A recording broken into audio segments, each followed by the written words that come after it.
Hello everyone, I am Meenu और आप मेरे साथ सुन रहे हैं तकदीर कहानी का एपिसोड नंबर 33।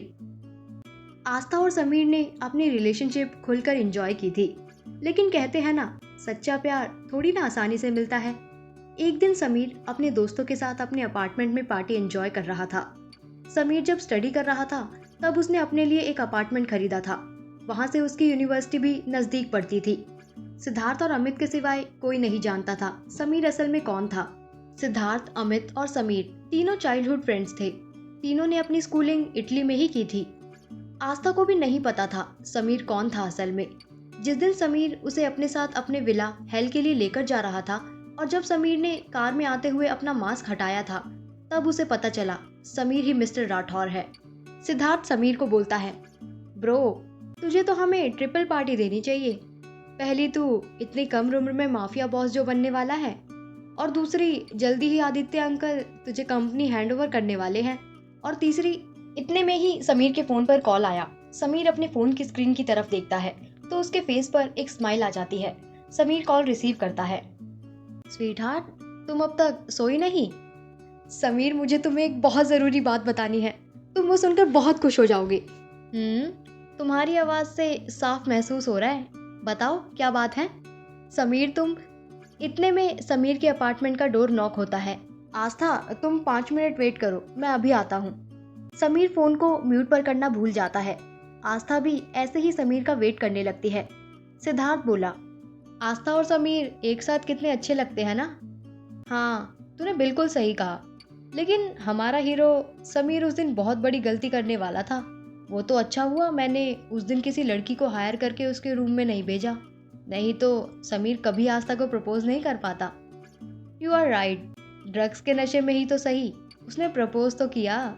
आस्था उन दोनों की आवाज साफ सुन पा रही थी। आस्था कॉल कट कर देती है। समीर, क्या तुम मुझसे प्यार नहीं करते थे? क्या तुम्हें मेरे जिस्म से प्यार था, मुझसे नहीं? आस्था अपने पेट पर हाथ रखकर रोने लगती है। मैं तुम्हें बताने वाली थी तुम डैड बनने वाले हो, लेकिन मैं कभी तुम्हें ये बात नहीं बताऊंगी। मैं कभी अपने बच्चे पर तुम्हारी छाया तक नहीं पड़ने दूंगी। समीर अपने रूम में आता है। सिद्धार्थ उससे पूछता है, ब्रो, कौन था? वो अपना फोन उठाते हुए कहता है, आदित्य अंकल थे। वो अपना फोन देखकर बोलता है, क्या ये तब से कॉल पर ही थी? सिद्धार्थ और अमित ने जब ये सुना तो वो दोनों एक साथ चिल्लाकर बोलते हैं, क्या? समीर अपने एक कान पर उंगली रखता है और गुस्से में कहता है, तुम दोनों चिल्ला क्यों रहे हो? सिद्धार्थ ने अमित से कहा, ब्रो, क्या आस्था ने हमारी बात सुन ली है? समीर उन दोनों को घूर कर कहता है, तुम दोनों ने क्या बात की थी? सिद्धार्थ और अमित ने सब सच बोल दिया। समीर आस्था को कॉल लगाता है, लेकिन आस्था कॉल नहीं उठाती तो वो सिद्धार्थ को बोलता है सिया को कॉल लगाने के लिए। हेलो, मैं नहीं आ सकती, किसी और को ऑपरेशन के लिए भेजो। सिया ने नींद में ही जवाब दिया, सिया, कभी तो अपनी डॉक्टर की दुनिया से बाहर आओ, मैं सिद्धार्थ बोल रहा हूँ। सिया ने अपनी आंखें खोलकर फोन की स्क्रीन की तरफ देखा जहां पर माय लव शो हो रहा था। सैड, बोलो, सिया ने उबासी लेते हुए कहा। सिया, तुम जाकर देखो आस्था अपने रूम में है या नहीं। इसमें देखना क्या है, मैं कुछ वक्त पहले ही उससे मिली थी। वो अपने रूम में नहीं है, उसका भाई उसे अपने साथ बैंगलोर लेकर गया है। सिद्धार्थ ने पूछा, लेकिन क्यों? सेड, तुम एक काम करो, तुम उससे या उसकी फैमिली से पूछो या बैंगलोर जाओ, बट मुझे सोने दो।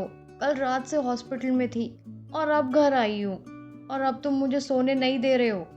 ये कहकर सिया कॉल कट कर देती है। ब्रो, तू कहे तो हम आस्था को समझाएं। सिद्धार्थ बोला, अब तुम दोनों जाओ यहाँ से। सिद्धार्थ और अमित वहां से चले जाते हैं। उनके जाने के बाद समीर उस रूम के सामान को तोड़ने लगता है। उसके रूम का पूरा नक्शा बदल जाता है।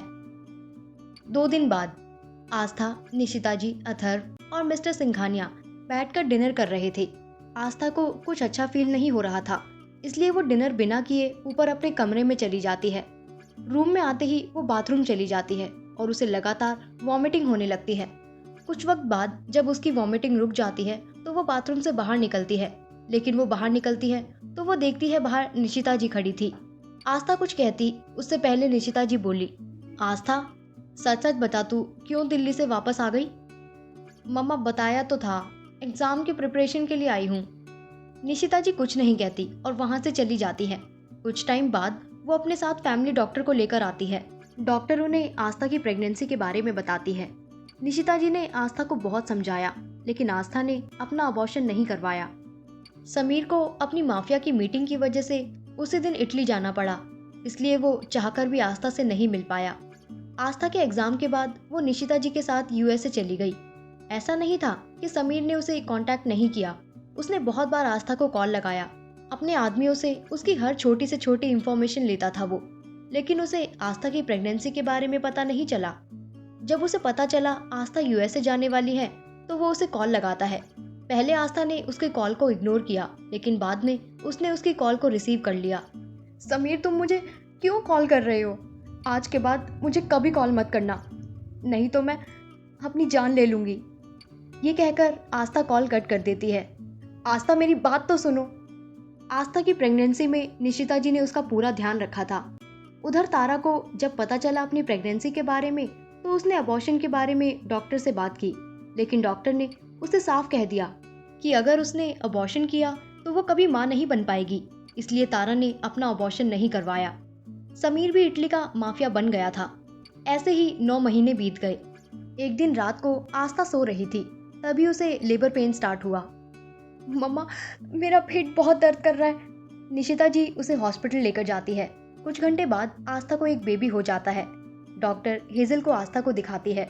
आस्था हेजल को जब अपने हाथों में लेती है, तब उसका हर दर्द, हर तकलीफ दूर हो जाती है।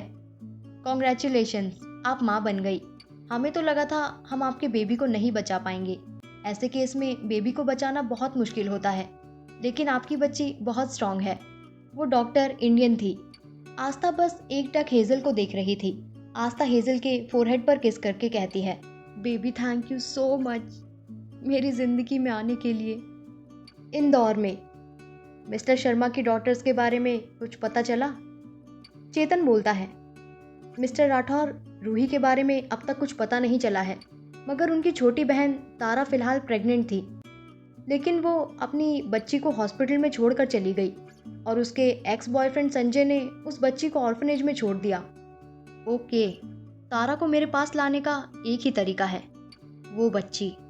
मिस्टर राठौर, तारा ने अभी अपनी बच्ची को पैदा होने के बाद ही छोड़ दिया, तो उसे क्या फर्क पड़ेगा? एक ना एक दिन उसे अपनी बेटी का ख्याल तो जरूर आएगा। तब मैं उस बच्ची का इस्तेमाल करके उसे अपने पास लाऊंगा। लेकिन मिस्टर राठौर, आप उसे यूं ही ऑर्फनेज से नहीं ला सकते। आपको उसे अडॉप्ट करना होगा, जिसके लिए आपको शादी करनी होगी। ठीक है, अनन्या और मेरी शादी की तैयारी करो। समीर और अनन्या हेजल को लेकर इंडिया वापस आ जाते हैं। समीर और अनन्या जब कार में थे, समीर एकटक अनन्या के हाथ में सो रही हेजल को देख रहा था।